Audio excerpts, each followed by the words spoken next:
Hello friends, good morning. Welcome to my amazing Saparasa channel Physics Universe. I hope you are all fine at your home and we are enjoying this online lectures. So guys, today's our topic is relation between volume of submerged part of a floating body. बहुत ही छोटा सा topic है, इसको आज हम लोग समझने वाले हैं. सपोज के W W is the weight of our substance. तो उसका जो हम लोग पहले फॉर्मूलाज लिखते थे, फॉर्मूलाज कैसी होती थी? V volume of that substance, okay. Rho density of that substance, तो उसको मैं सिर्फ रो एस लिख लेता हूँ, density of substance. Into G earth acceleration of gravity, gravity acceleration, okay. उसके बाद उस सब्सटेंस को जब हम किसी लिक्विड में सबमर्ज करने वाले हैं, तब उसका उसके अराउंड जो वाटर लिक्विड इमर्ज होगा, अगर उसकी बात करें तो वेट ऑफ दैट, वो तो फोर्स से दिखाएंगे, अपथ्रस्ट से दिखाएंगे. So upthrust due to substance inside the liquid and that liquid is submerged to that object. So weight of that liquid Fb is equal to again V. अब ये V हो गया volume of liquid which is submerged, okay. Rho L liquid density into G. Clear? Okay. If our weight and Fb both are same, so W is equal to Fb, so V rho as G is equal to V rho L G. G will be cancelled out. ये दोनों same कब हो गए? जब apparent weight नहीं होगा, apparent weight will be 0. फिर भी यहाँ पर डेंसिटी दोनों की अलग अलग है.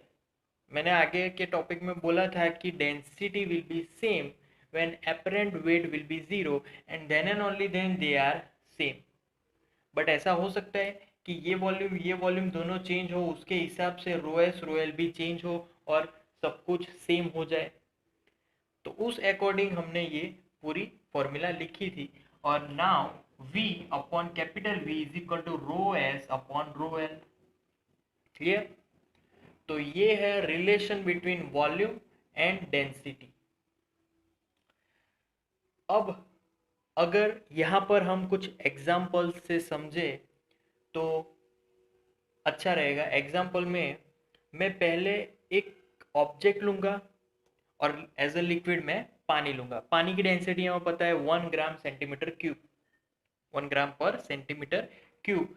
सो स्टार्टिंग फ्रॉम रो एस, अगर मेरे पास एक ऑब्जेक्ट है जिसका 3/4 ग्राम सेंटीमीटर 3 इनवर्स डेंसिटी है, मतलब कि ऐसा हमारे पास सब्सटेंस है. अगर उसको मैं पानी में डुबोऊंगा तो what is the ratio of that volume? So V upon V will be 3/4 upon rho L, density of water that is 1 gram centimetre 3 inverse. Putting here, so 4 into 1 it will be 3/4. V subject, so V is equal to 3/4 into capital V. This means that our object in liquid is 3/4 part and outside it is 1/4 part. मतलब 3/4 जितना वो डूबा हुआ होगा, 1/4 जितना वो हवा में होगा, बाहर होगा. सिमिलरली दूसरा एग्जांपल लेता हूँ. रो एस अगर मेरे पास 0.9 ग्राम सेंटीमीटर 3 इनवर्स है. अगेन अगर डायरेक्ट वैल्यूज लिखूं तो V is equal to 0.9 into capital V. अगर परसेंटेज में मुझे फाइंड करना है तो इंटू 100 कर दो. तो इसका मतलब कि 90% वो लिक्विड में होगा और 10% वो आउटसाइड दी लिक्विड रहेगा. So this is how, if we have densities, we can measure the how much substance part inside the liquid and how much it is outside. So we can just approximate or we can find its value on self. Clear? So That's it for today, guys. That's our topic, relation between volume of submerged part of a floating body. So thank you so much for viewing my video lectures till the end. That means a lot to me. Please like my videos and subscribe my channel.